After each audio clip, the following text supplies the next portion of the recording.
अगर भगवान का अवतार हुआ है तो इसका निर्णय कौन करेगा कि भगवान का अवतार हो गया है? उसके लिए तो गुरु की आवश्यकता होती है। गुरु ही बता सकते हैं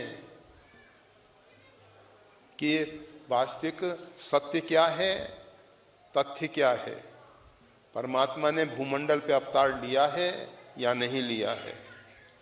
चलो भगवान शंकर के पास चलें, भगवान शंकर से इस विषय में निर्णय लिया जाएगा कि क्या भगवान का अवतार हो गया है।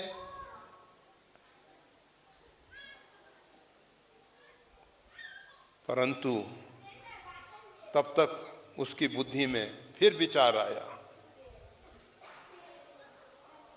कि मेरे 10 मस्तक हैं, हमारे गुरुजी के तो केवल 5 मस्तक हैं, भगवान शंकर के केवल 5 सिर हैं, उनसे दुगने सिर तो हमारे पास हैं, दुगनी बुद्धि तो हमारे पास है। परमात्मा को बुद्धि के द्वारा, तर्क के द्वारा नहीं जाना जाता है। राम अतर्क बुद्धि मन बानी, परमात्मा जो हैं मन बुद्धि बानी के विषय नहीं है। जो व्यक्ति परमात्मा को मन बुद्धि वाणी के द्वारा व्यक्त करना चाहता है अथवा समझना चाहता है, वो परमात्मा से बहुत बहुत दूर चला जाता है। परमात्मा हृदय प्रधान श्रद्धा और प्रेम के भूखे हैं। जिनके हृदय में प्रेम है, जिनके हृदय में श्रद्धा है, वही परमात्मा तक पहुंच पाते हैं। रावण ने कहा गुरुजी के पास जाने की क्या जरूरत है, हम स्वयं परीक्षा करके देखेंगे कि वो परमात्मा हैं अथवा नहीं। योजना बनाई, कपट का मृग तैयार किया जाएगा और उस मृग को अगर वो परमात्मा है तो पहचान जाएंगे, क्योंकि परमात्मा सर्वज्ञ है। पहुंचा मारीच के पास और मारीच से उसने निवेदन किया, हो कपट मृग तुम छलकारी, जय विधि हरि आनव नप नारी। तुम छल करके, क्योंकि मारीच जो है छल कपट में बहुत प्रवीण था, बहुत चतुर था।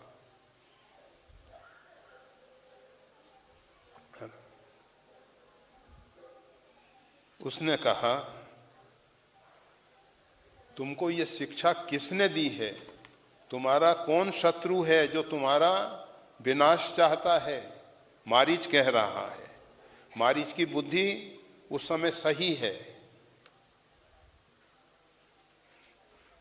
भगवान श्री राम के विषय में वो कहता है वो साधारण मानव नहीं है।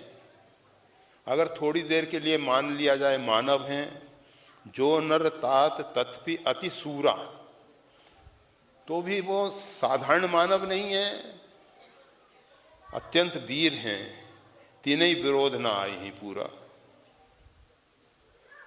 उनसे विरोध करने से तुम बर्बाद हो जाओगे। अपने विषय में कहता है, मुनिमख राखन गयऊ कुमारा, बिन फर सर रघुपति मोहि मारा। विश्वामित्र जी के यज्ञ की रक्षा के लिए जब वो कुमार अवस्था में थे, अर्थात 16 वर्ष से कम अवस्था थी, महाराज दशरथ कहते हैं विश्वामित्र जी से कि अभी तो राम जी पूरे 16 वर्ष के नहीं हुए हैं। 16 वर्ष से कम अवस्था में विश्वामित्र जी की यज्ञ की रक्षा के लिए राम और लक्ष्मण पहुंचे हैं। तो वही बात कह रहा है, मुनिमख राखन गयो कुमारा, बिन फर सर रघुपति मोहि मारा। भगवान ने मेरे को बिना फल वाला, अगर उसमें विष से सना हुआ फल लगा होता तो मेरा तत्काल वहीं विनाश हो जाता, परंतु उन्होंने आगे की लीला करने के लिए मेरे को सुधरने के लिए अवसर दिया और यहाँ फेंक दिया गया। परमात्मा जो हैं जीव को बारंबार अवसर देते हैं, सुधरने का अवसर देते हैं। भगवान उसके जीवन में ऐसी घटना घटित होने देते हैं जिससे उसका हृदय परिवर्तित होके वो शुद्ध आचार विचार का पालन करते हुए भगवान की शरणागति स्वीकार करके भगवान की भक्ति में आगे बढ़कर आत्म कल्याण की प्राप्ति करे। परंतु जीव वो लाभ नहीं ले पाता। भगवान कितनों के ऊपर इस प्रकार की कृपा कर रहे हैं, हम सब पे कृपा कर रहे हैं, बारंबार कृपा करते हैं, फिर भी हम उस कृपा का लाभ नहीं ले पाते। सत जोजन आयऊं छन माही तिनसन बैर किए भल नाही। एक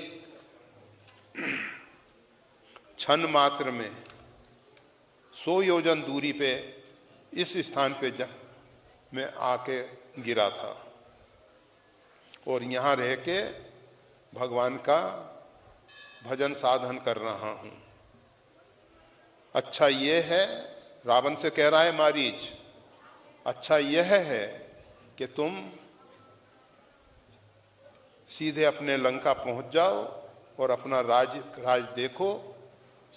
परमात्मा श्री राम से विरोध करने में तुम्हारा अहित अमंगल ही है। रावण ने कहा, देखो मैं तुमसे कोई प्रार्थना नहीं कर रहा, दुनिया का सम्राट जब प्रार्थना करता है तो वो उसका आदेश होता है, उसकी आज्ञा होती है। मैं तुमको आज्ञा दे रहा हूं, मेरे हाथ में ये चंद्रहास तलवार है, या तो मेरे द्वारा अभी तत्काल मृत्यु को प्राप्त होगे, अथवा मेरे कार्य करने के लिए अगर तुम कपट मृग बन जाओगे तो हो सकता है तुम्हारा जीवन सुरक्षित रह जाए। मारीच ने विचार किया, उभय भांति देखूं निज मरण, दोनों प्रकार से मृत्यु तो निश्चित है। अगर इस दुष्ट के हाथ से मरता हूं तो मेरा भविष्य बिगड़ेगा, अगर परमात्मा श्री राम के हाथ से मारा जाता हूं तो मैं धन्य हो जाऊंगा, धन्य हो जाऊंगा। मरना तो है ही, भगवान श्री राम के बाण से क्यों ना मरा जाए। और मारीच भगवान श्री राम के कुटी के पास कपट मृग बन के आगे की लीला देखो। समय की मर्यादा के अनुसार जितना लिखा गया था उतने के संदर्भ में ही चर्चा थोड़ी सी की गई, आगे की कथा विस्तार वाली है। परंतु भगवान श्री राम ने मारीच का वध किया और वध करने के बाद जो ऋषि मुनियों को दुर्लभ गति है वो उसको प्रदान की। क्योंकि उसके हृदय में पवित्र विचार आया था कि भगवान के सामने मैं दौड़ता फिरूंगा, भगवान की दृष्टि मेरे ऊपर पड़ेगी और बारंबार मुड़ मुड़ के मैं भगवान का दर्शन करता रहूंगा, भगवान का दर्शन करता रहूंगा, भगवान का ये उसके मन में पवित्र विचार था। और फिर भगवान के हाथ से मारा जाऊंगा, मेरा उद्धार होगा। परंतु उस दुष्ट ने अपनी नीचता, अपनी दुष्टता नहीं छोड़ी। मरते समय भी हा लक्ष्मण, हा सीते, इस प्रकार से पुकार के भगवान श्री राम को सीता जी से दूर किया। उसने दुष्कर्म किया था, परमात्मा को परमात्मा की शक्ति से दूर करने में निमित्त बना। उसका दंड उसको मिलना चाहिए था, परंतु भगवान जो हैं, रहत न प्रभु कृत चूक किए की, करत सुरत से बार हिए की। भगवान बहुत दयालु हैं, बहुत कृपालु हैं। हमारे द्वारा जो भूलें होती हैं, चूक होती है, उस पर ध्यान नहीं देते हैं। हृदय में जो पवित्र भाव होता है उसी को भगवान देखते हैं। तो ये भगवान की दयालुता है। मारीच के माध्यम से, वैसे तो संपूर्ण रामायण में, रामचरितमानस में आद्योपांत यही में रुचिर सप्त सोपाना, रघुपति भक्ति केर पंथाना, भगवान की भक्ति का मार्ग प्रदर्शित किया गया है। रामचरितमानस एक ऐसा पवित्र ग्रंथ है जिसके माध्यम से हम भक्ति के मार्ग में आगे बढ़ सकते हैं।